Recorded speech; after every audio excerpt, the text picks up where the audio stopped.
This Sunday is the first Sunday in Advent, and we're looking forward to our celebration of Christ's birth.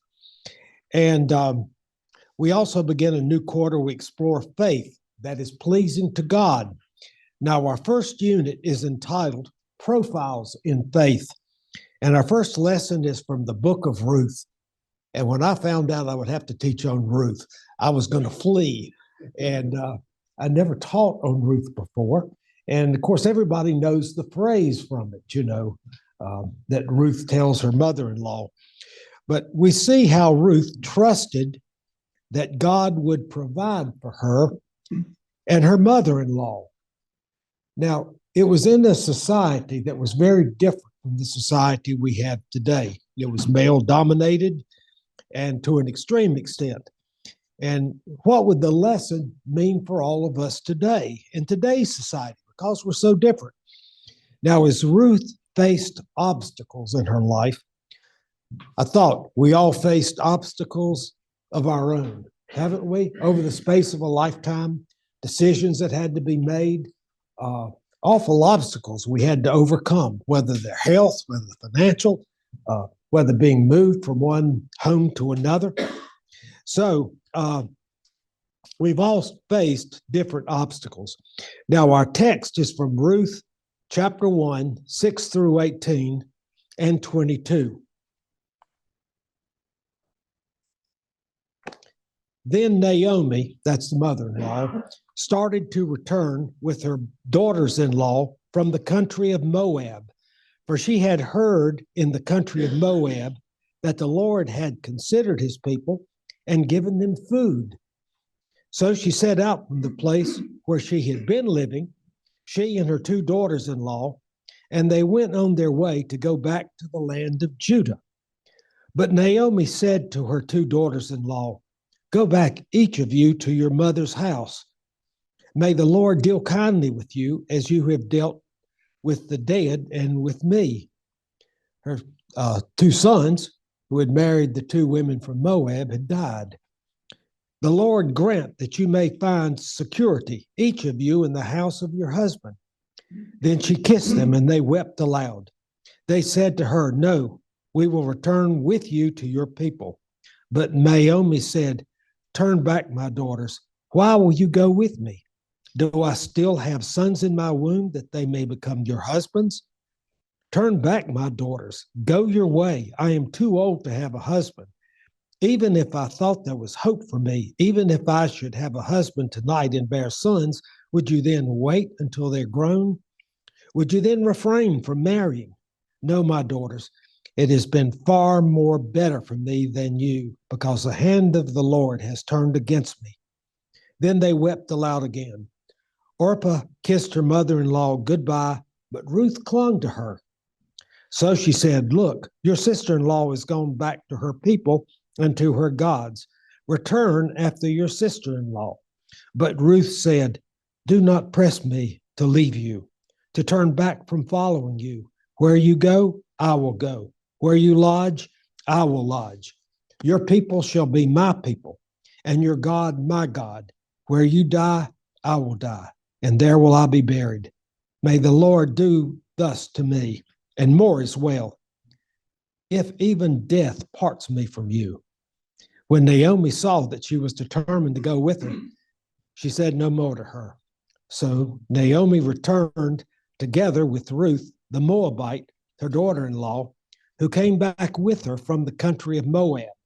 They came to Bethlehem at the beginning of the barley festival. And so what's interesting, where's Moab?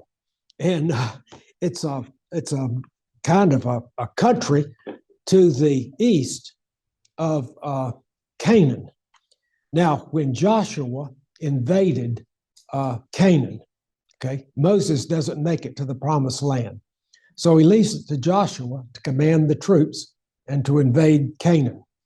He has to go over the land of Moab, which is to the east now, remember, of Canaan. Now, in order to get there, he has to cross over the land of Moab. On one side of Moab, there's a string of mountains. On the other, it's more of a plain. And so Joshua crosses over, and the king of Moab does not stop him, does not hinder him in any way. So Joshua is able to invade Canaan. And what he finds in Canaan is a lot of cities, like almost city states. And so he has about, I read one account where he had 8,000 men with him. He attacks the first city. And then, he's able to defeat that city and then go on, from that. Jericho is the first city he takes on. And with 8,000 men, he outnumbers them. There's two concentric walls. And of course, he sends spies to the city. You know the story about Rahab, the prostitute, hanging the line out the window. So Joshua was able to defeat Jericho and then move on to the next. So that's what was happening, in Moab originally. Now, how does it make any difference to the society that Ruth was born into? Well, there was no law against marrying Moabite women. The Jewish people, the Israeli people, had no law against it.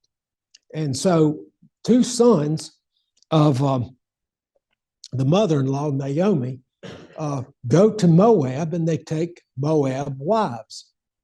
And so everything's fine, except the sons both die. And so there's nobody to provide for their wives. And that is the dilemma that Ruth finds herself in. It's a question of finding food. They don't have enough. And they're talking about the famine, first being in Canaan and then in Moab, and then back and forth. So the mother-in-law hears, and she's from Judah now, from Bethlehem. And she hears that there's a grain harvest, a rye harvest, and that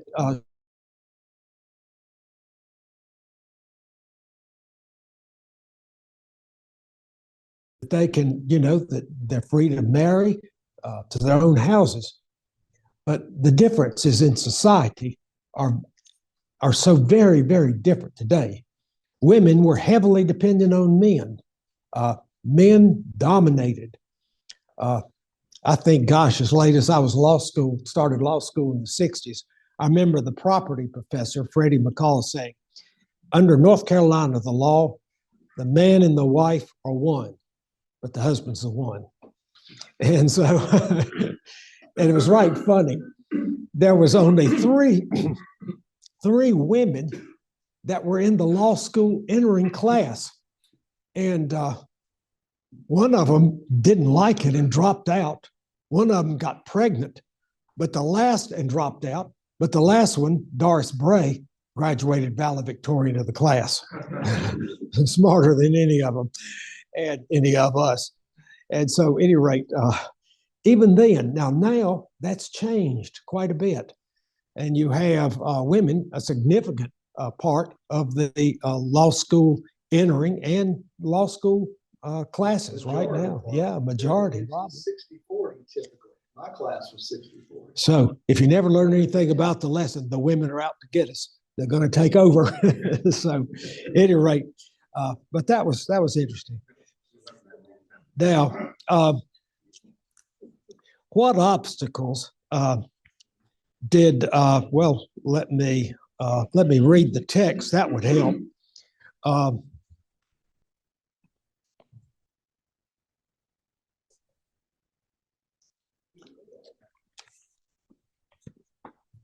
Then Naomi started to return with their daughters-in-law from the country of Moab, for she had heard in the country of Moab that the Lord had considered his people and given them food. So she set out from the place where she had been living, she and her two daughters-in-law, and they went on their way to go back to the land of Judah. But Naomi said to her two daughters-in-law, go back, each of you, to your mother's house. May the Lord deal kindly with you as you have dealt with the dead and with me. The Lord grant that you may find security, each of you in the house of your husband.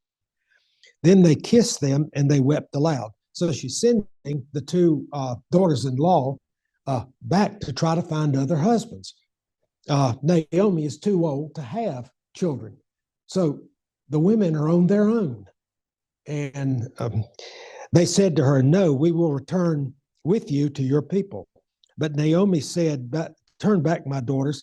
Will you go with me? Do I still have sons in my womb that they may become your husbands? See, it's impossible. Turn back, my daughters. Go your way. I'm too old to have a husband. In other words, to take care of her and them. Even if I thought there was hope for me, even if I should have a husband tonight and bear sons, would you wait until they're grown? Would you then refrain from marrying? No, my daughters, this has been far better for me than you, because the hand of the Lord is turned against me. She had thought that the obstacles were so great that God had turned from her. Then they wept aloud again. Oprah kissed her mother-in-law goodbye, but Ruth clung to her. So she said, look, your daughter-in-law has gone back to her people and to her gods. Return after your sister-in-law. But Ruth said, do not press me to leave you, to turn back from following you. Where I go, I will go. Where you go, I will go. Where you lodge, I will lodge. Your people will be my people, and your God will be my God. Where you die, I will die, and there I'll be buried. May the Lord do thus with me, and more as well. If even death parts from you. When Naomi saw that she was determined to go with her, she said no more to her. So Naomi returned with Ruth the Moabite, her daughter-in-law, who came back with her from the country of Moab. They'd come to Bethlehem at the beginning of the barley harvest. They said that sometimes when there was a famine and there was barley, that there would be people going into the fields, picking up the grains that were dropped among the dirt road. Barley had been taken. In other words, to have enough to eat. Famines were a serious thing. And it's interesting. There was a famine in Judah to start with, and Moab had enough to eat, so people migrated away. And then Moab, there was a famine, and so the people of Judah, would be the ones. So, what are the obstacles that the text reflects? Moving to find something to eat. No small matter in ancient times when there was famines. Moving back to Judah, where food was more plentiful. That was the reason Naomi had first gone to Moab to begin with. There's been a famine. There is a struggle to find stability. And in the face of the struggle, Ruth chooses to go with her mother-in-law, who had been a resident of Judah before coming to Moab. So what are the difficulties? What part does Ruth's family play in her difficulties? In verse 6, when Naomi learns in Moab that the land had helped, that the Lord had helped his people in Judah by providing food, Naomi and her two daughters-in-law prepared to leave. Naomi sets out to her previous home in Bethlehem. Now that's important. In Judah, her sons had both died, leaving Moab's wives with us. Now the plot of a widow in ancient times was very different than it is now. There was no provider. They either could find another male to provide for them, or they literally starved if they didn't have a family large enough, or turned to prostitution. Now, normally the two daughters-in-law would stay in their own on their own land, where presumably they had families. So they both had stayed. So if they had stayed in Moab, they would have to find husbands to provide for them. And if they couldn't, it was either starvation or prostitution, one of the two. Now in verse 8, Naomi told each daughter-in-law to go back to Moab. Since Naomi's two sons had died, she had no obligation to provide for their widows. And that's important. In their society, she didn't have to do it. Naomi didn't have to do anything. Naomi did love them. She kissed them both goodbye, advising them to find a new husband. That's the only way they're going to continue to eat. They all wept aloud. Naomi could not bear any more sons, and even if she could, they would be too young to marry. So Naomi said she was too old herself to find another husband. The Lord's hand had turned against them. And they begged Naomi to remain with her. Now, it's Ruth's great faith that really is the center of the lesson. Bethlehem can be translated house of bread, and the famine had been broken. There is mention of a barley harvest, and Ruth placed her faith the Lord would provide, and Ruth loved her mother-in-law and did not want to leave her family. That was important. Ruth will remarry, and guess who's in her lineage? David. And Christ will be in the house and lineage of David later on. How does the lesson of Ruth resonate in our society today? Women were considered then more equal than males.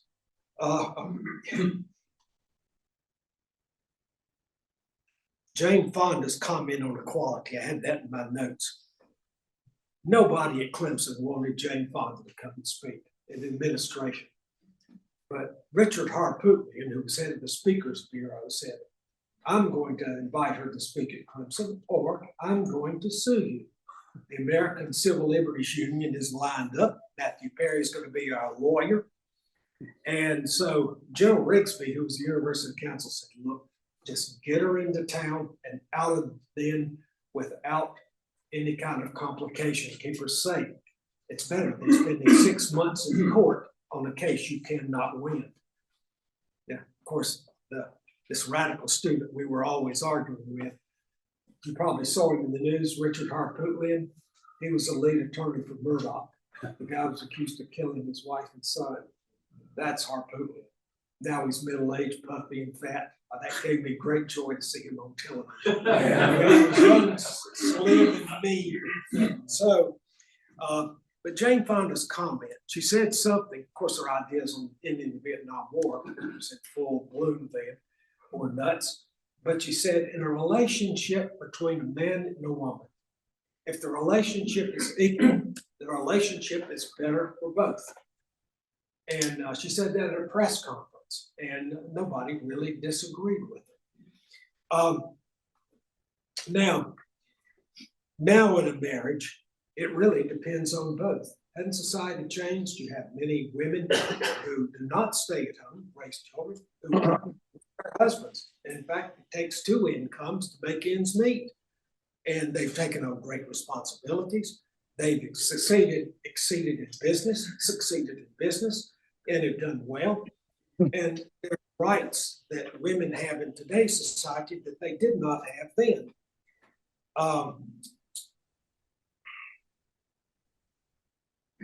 God's faith to us is really overwhelming. Our faith looks up to thee is the main hymn we sang today. But we must have a strong faith in God, no matter what obstacles in life we face. Think back over your own lives. I know in mine, there have been obstacles I didn't see coming. You know, an accident, a bad accident, reconstruction surgery, other things happening in my life. When we moved back to Salisbury, I've been teaching at Clemson, and Bunny hated to leave her home. Oh, she hated that, but she came there too. We've been married 57 years, but it was a big move for her. And she still weeps for the house we left behind, but still. We must have strong faith no matter what obstacles we face. It may be financial, it may be health-wise, it may be any number of awful things that come our way. We don't know what's coming. But the important thing, if we maintain strong faith in God, no matter what obstacles in life we face, then all of us will undoubtedly prevail if we have faith in God that He will provide for us.